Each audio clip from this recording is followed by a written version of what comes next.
Some of the most important projects I've ever shot weren't actual real jobs. They weren't for clients, they weren't for an agency, they were for me. It was something that I realized early on that if I wanted the type of commercial work I wanted to be hired for, I was gonna need to already have that type of commercial work on my reel. Here, let's get into it. It's a little, see, I used to sit on this blanket really well. And I used to have this down to like a pretty decent science, but right now I feel like, they say raw. I call it the Twilight Zone.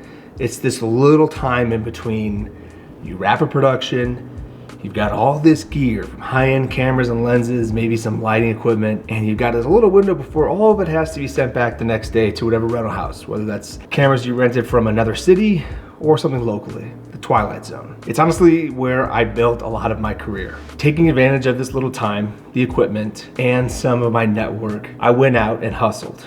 I went to some of these local businesses and asked them, hey, can I shoot this spec spot for you? This took time. It took the last bit of energy I had, but it's those early stages in your career that really matter. There's this phrase, and I don't really live by it or anything, but it did stick with me. Kevin Hart, the comedian, once said, everybody wants to be famous, but nobody wants to put the work in. That little phrase he used in the beginning of some of his comedy specials, maybe some of the documentaries he's made, whatever. But yeah, everybody wants to be famous, but nobody wants to put the work in. We all want to get to the next stage in our career, but nobody wants to put the work in. If you got access to this equipment, take that time, take that advantage. Use that Twilight Zone and get creating. I've already made some of the coffee today. It's melted. As you can see, I'm a little bit dressed down. It's now warm. It's no longer freezing. So this iced coffee is gonna taste even better in the cold, or in the heat. When I say reach out to those clients, reach out to those companies. For me, in particular, there was this donut shop, and I knew that they made donuts overnight.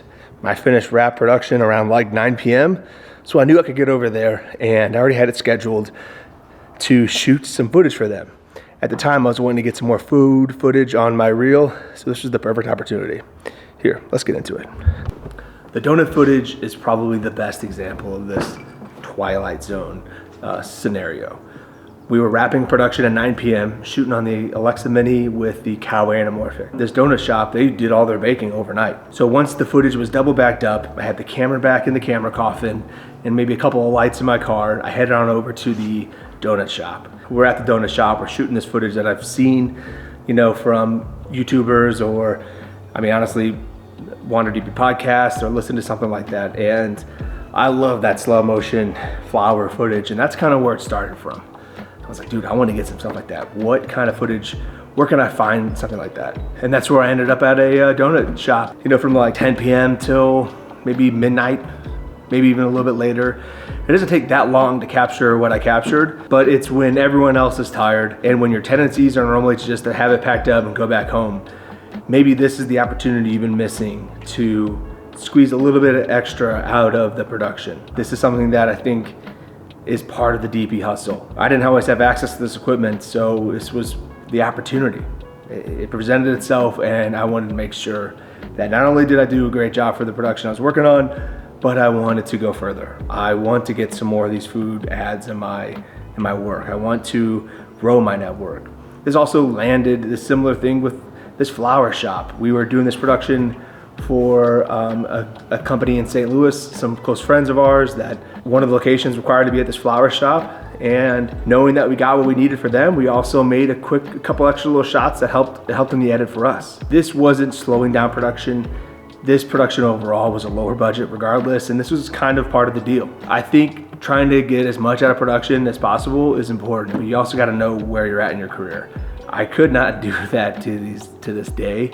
The most I can get extra out of productions is the lens test footage, which is very helpful regardless. Maybe you're doing test scenes and maybe you're going out and actually shooting the street with these lenses because you're preparing for what you're about to shoot, versus just back at the rental house and shooting chip charts and lens flares. There was another time where my cousin, he owned a pizzeria, and I was like, man, I would love for him to succeed and also to me to get some more of the same type of footage. Once again, Alexa Mini, once again, Cowboy Anamorphics.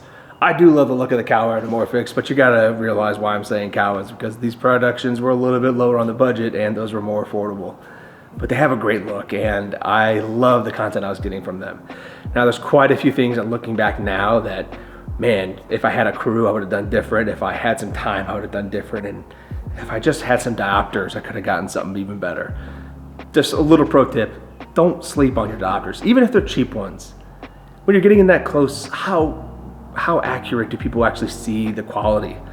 I haven't done that test to myself, so don't judge me if from the difference between a Schneider optics and a Tiffin little screw-on 77 mil, whatever, you know, I actually don't know. But anyway, when you're trying to grow your career, you gotta use what you got. This little Twilight Zone helped me land a ton of work.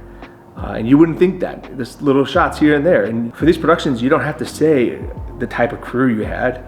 Let your images do the speaking. Let the quality of the work you do the speaking for you. Make a cool edit, practice color grading, practice editing, get your Artlist subscription or audio or whatever audio, or have your buddy create some music for you, put it together, put it up on Vimeo. Now, I would say put it up on YouTube because Vimeo is dying and this is part of my entire transition to YouTube.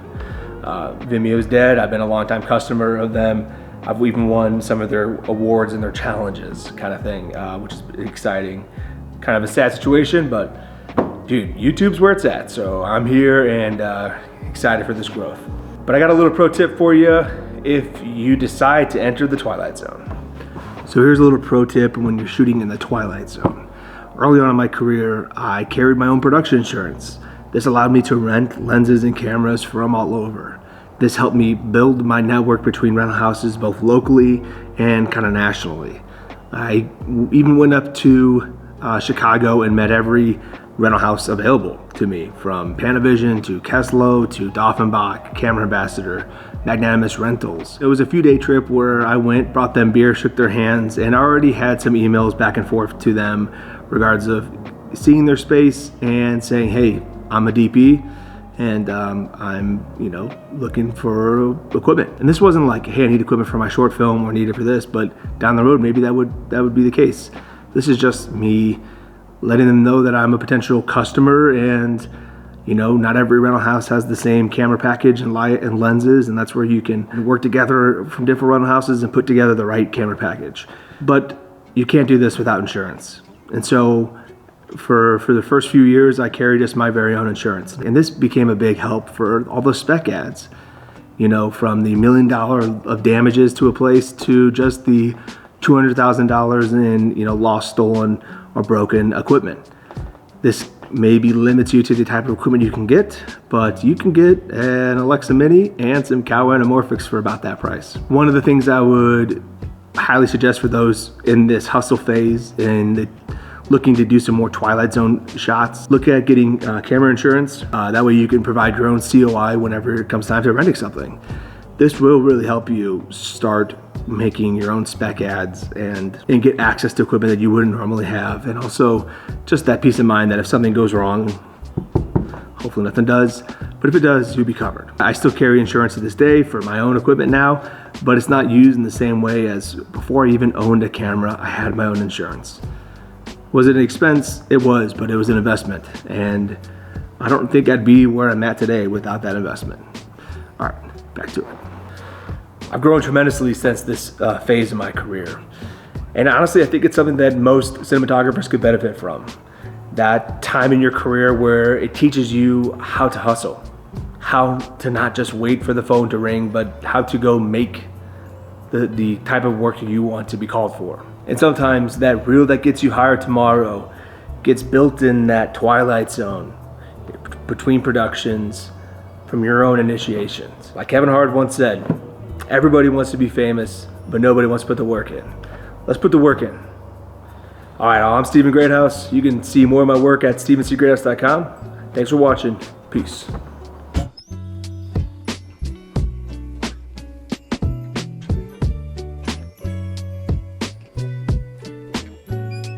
Don't forget to like and subscribe. We're growing this channel together. All right, peace.